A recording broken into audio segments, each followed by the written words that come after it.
राजा बनूंगा तो तू ही मेरे लोग होंगे, लोग बहुत ने अपने नाल। यीशु मसीह ने कहा मेरा राज यहां का नहीं, मेरा राज वहां का है। यूहन्ना, याकूब की माता यीशु मसीह के पास आई और बोली, प्रभु मेरा एक बेटा तेरे दाहिने बैठे जब तू अपने राज्य में आए, एक बेटा तेरे दाहिने एक बाहिने बैठे। वो भी यही सोचते थे कि पता नहीं किस दिन यीशु मसीह ने राजा बन जाना है, तो एक मेरा बेटा गृह मंत्री बन जाएगा और एक मेरा बेटा वित्त मंत्री बन जाएगा, एक फाइनेंस मिनिस्टर बन जाएगा, एक होम मिनिस्टर बन जाएगा। प्रभु मेरे बेटे को याद करना।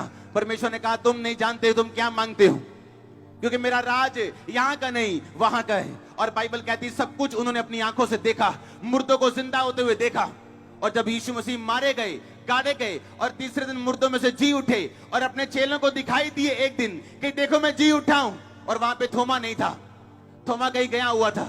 जब थोमा वापिस आया और बोला क्या हुआ, कहता यीशु मसीह आए थे। कहता मैं विश्वास नहीं करता, मैं नहीं विश्वास करता। कहता मैं नहीं विश्वास करता जब तक मैं उसके हाथों में जो कील लगे थे उसमें उंगली न डाल लूंगा, और जब तक मैं उसके पिंजरे में, उसकी साइड के पिंजरे में, उसकी पसली में उंगली न डाल लूंगा, मैं विश्वास नहीं करूंगा। आज मैं एक बात आपको बताना चाहता हूं। यीशु मसीह स्वर्ग में गए थे अपना लहू लेके।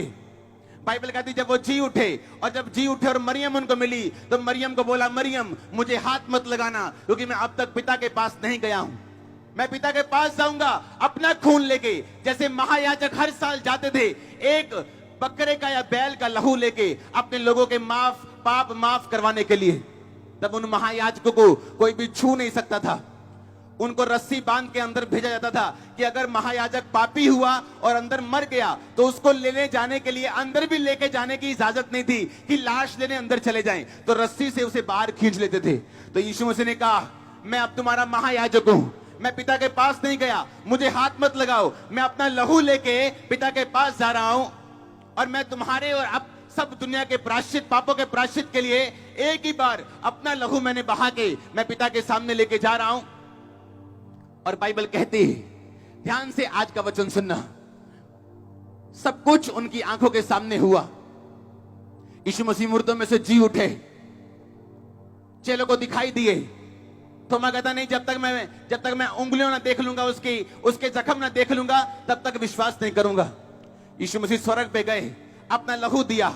इमेजिन करो, सोचो ध्यान से, स्वर्ग चले गए प्रभु यीशु मसीह, वापसी भी आए जब, तो कपड़े चमक रहे थे, ऐसे कपड़े जो कोई धोबी चिपका नहीं सकता। फेस चमक रहा था, शरीर पे महिमा से भरा हुआ परमेश्वर का प्रकाश था। पर बाइबल कहती उसके हाथों के जख्म ठीक नहीं हुए थे, उसके पांव के जख्म ठीक नहीं हुए थे, और उसकी पंजरी का जख्म ठीक नहीं हुआ था। ये 3 जख्म ठीक नहीं हुए थे। आज के बाद परमेश्वर ने कहा जब मैं अपनी महानता को किसी पे जाहिर करना चाहूं, तो परमेश्वर ने ये नहीं कहा थोमा को, थोमा ये ले, तू मुझ पे विश्वास नहीं करता, ले मैं मुर्दा जिंदा करके दिखाता हूं, ले मैं एक और लंगड़ा चला के दिखाता हूं। परमेश्वर ने कहा नहीं, ये मेरे जख्म देख, क्योंकि हर एक ग्रेट आदमी, हर एक ग्रेट व्यक्ति, हर एक बुलाया गया व्यक्ति अपने जख्मों से पहचाना जाता है, अपने मिरेकल से नहीं।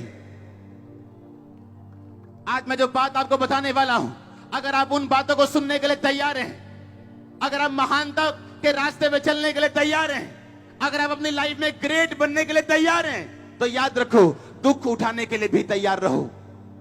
आज कलीसिया को ऐसे वचन सुनने की आदत पड़ गई जहां पे वो दुख सुनना नहीं चाहते हैं, उनको गाड़ियां चाहिए, उनको बरकतें चाहिए, उनको सब तरह की शारीरिक आशीष चाहिए, और कोई नहीं बताता उनको कि नहीं, ग्रेटनेस का रास्ता, महानता का रास्ता ये जख्मों वाला रास्ता है।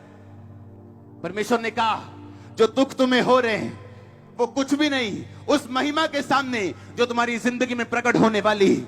मैं नहीं जानता आप किन दुखों से होकर गुजर रहे हैं, मैं नहीं जानता किस इमोशनल पेन से होकर आप गुजर रहे हैं, लेकिन अगर आज आप अपनी लाइफ परमेश्वर को देंगे और परमेश्वर में खड़े रहेंगे पवित्रताई में, आपकी पेन आपकी सबसे बड़ी गवाही बनने जा रही है, आपके परिवार की सबसे बड़ी गवाही बनने जा रही है। आप अपने देश में गवाही देंगे, अपने शहर में गवाही देंगे, अपने मोहल्ले में गवाही देंगे।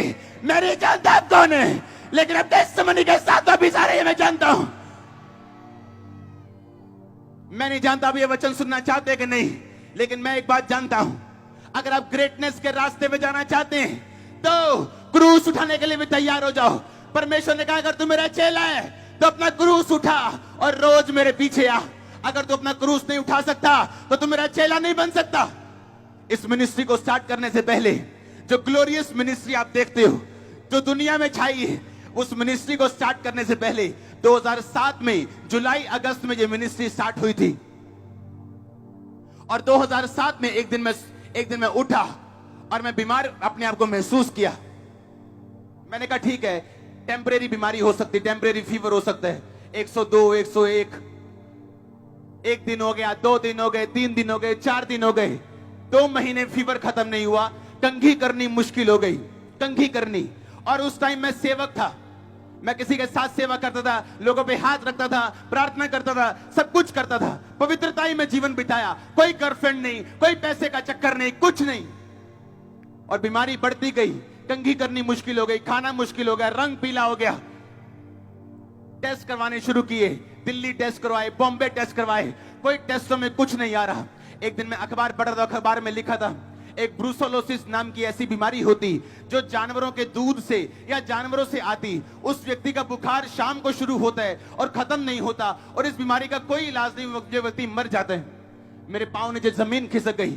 मुझे ऐसा लगा कि मैं जब सेवा मैंने शुरू की, खामरा में शुरू करना चाहता था, तो मेरे लोग क्रिश्चियन विरोधी हो गए, मेरे घर वाले पहरे विरोधी थे, दोस्तों को मैं छोड़ चुका था। अब मैंने एक स्टेप ले लिया था सेवा करने का, लेकिन मुझे मालूम नहीं था मैं करूं क्या।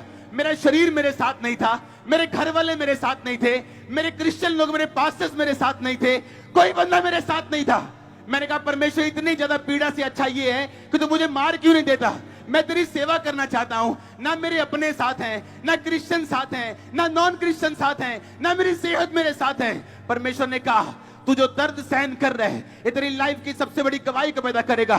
उस टाइम मैं ये जानता नहीं था कि अप्रैल में मुझे इतना दर्द होगा, मई में इतना दर्द होगा, जून में इतना दर्द होगा, जुलाई में इतना दर्द होगा कि मैं मरना चाहूंगा। लेकिन जुलाई में परमेश्वर ने कहा खामरा चर्च को स्टार्ट कर। जिससे आज दुनिया की चौथी सबसे बड़ी चर्च आप देखते हो, वो इस तरह से शुरू हुई, दुखों से, वो इस तरह जख्मों से शुरू हुई। आज लोग